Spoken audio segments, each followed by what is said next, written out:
accompanied by necessary evidence, including annexures or sworn testimonies in respect of the allegations. The foregoing procedural and legal requirements for the processing special motions are buttressed by precedents and jurisprudence in various speakers' rulings and court decisions. Honorable members, today I refrain from restating the jurisprudence and focus on determining the admissibility of the notice of the proposed special motion filed by the member for Kibwezi West. In determining the admissibility of the special motion, I am required to examine its form, threshold, framing of the grounds, and attachment of the necessary evidence. Standing Order 64.1 provides for the criteria for determining whether the proposed motion meets the requirements of the Constitution and the standing orders as to form and the threshold. On form, it should A, be in writing, B, state the grounds and particulars in terms of Articles 151B of the Constitution upon which the proposed motion is made, and C, be signed by the member, and D, be signed in support by at least 1/3 of all the members of the Assembly. Having examined the notice of the special motion by the member for Kibwezi West, I find that the special motion meets the requirements relating to form and threshold set out in the Articles 145.1 and 151B of the Constitution and Standing Order 64.1. I have also satisfied myself that the number of members who have appended their signatures in support of the special motion exceed the minimum threshold of 117 members in this House. Honorable members, with regard to admissibility of the grounds set out in the special motion, I am guided by Standing Order 64.1A, which provides that the grounds specified in a special motion shall be admissible if A, framed clearly to particularize and disclose a gross violation of the Constitution or other written law, where gross violation of the Constitution or other written law is indicated as a ground for the intended removal. B, stating with precision the provisions of the Constitution or other written law that are alleged to have been grossly violated, where gross violation of the Constitution or other written law is indicated as a ground for the intended removal. And C, accompanied by necessary evidence, including annexures or sworn testimonies in respect of the allegations. Honorable members, having examined the proposed special motion, I note that in keeping with the requirements of Article 151B of the Constitution and Standing Order 64.1A, the member has stated 11 grounds for removal from office by impeachment of His Excellency the Deputy President. In addition, I do note that the special motion as submitted to my office also contains the particulars upon which the member seeks to move the House to consider the special motion.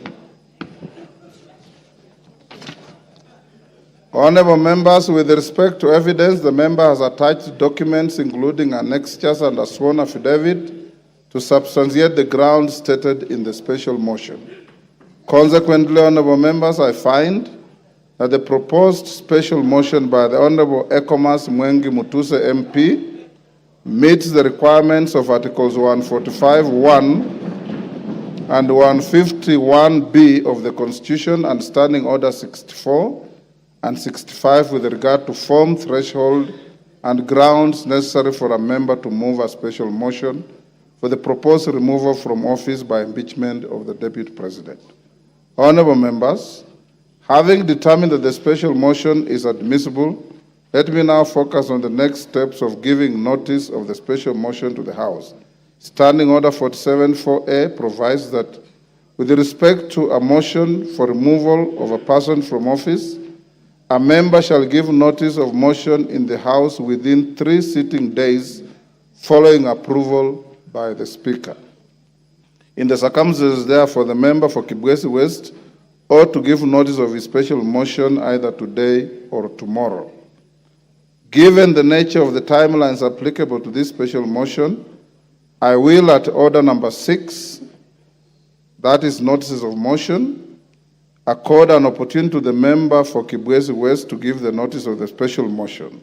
Thereafter, I'll give further guidance to the House on the next steps to take. The House is accordingly guided. I thank you.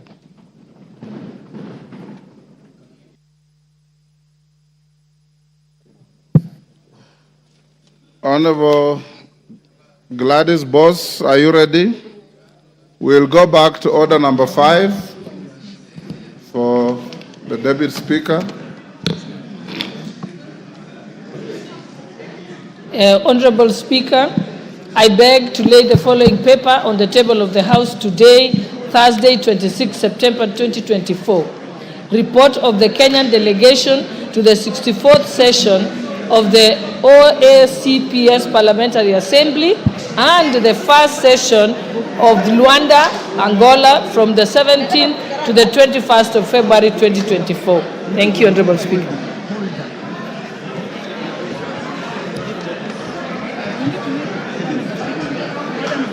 Honorable Speaker.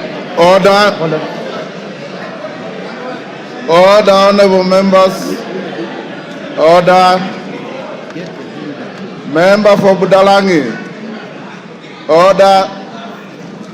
Take your seats. Order. Member for Navajo, take your seats.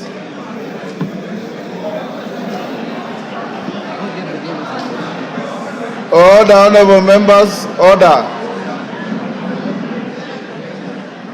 Order number 6, Honorable Sholay. Order number 6, notices of motion. Honorable Speaker, I beg to give notice of the following motion. That this House notes the report of the Kenyan delegation to the 64th session of the OACPS Parliamentary Assembly and the first session of the OACPS EU Joint Parliamentary Assembly held in Luanda, Angola from the 17th to the 21st of February 2024, laid on the table of this House on Thursday, 26 September 2024. Thank you, Honorable Speaker. The Honorable Mutuse.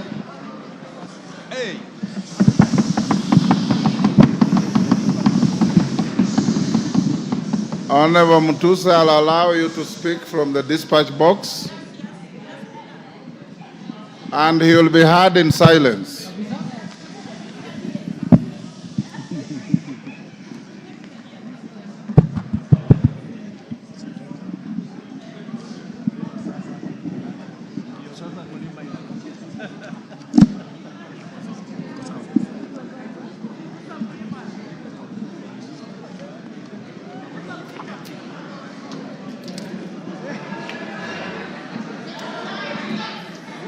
Thank you.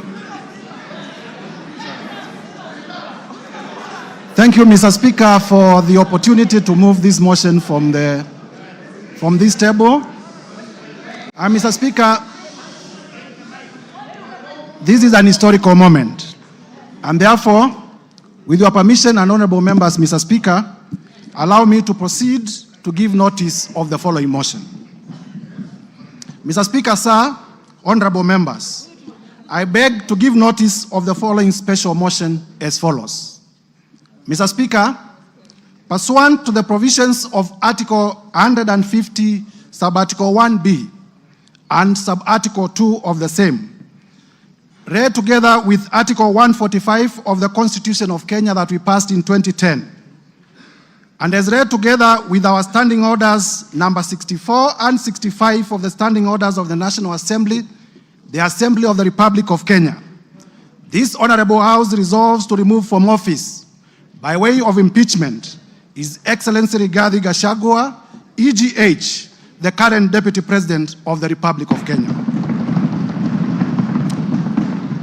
Mr. Speaker, sir, and honorable members, this special motion was lodged with the Clerk of the National Assembly on the 27th September 2024 and contains 11 grounds for impeachment.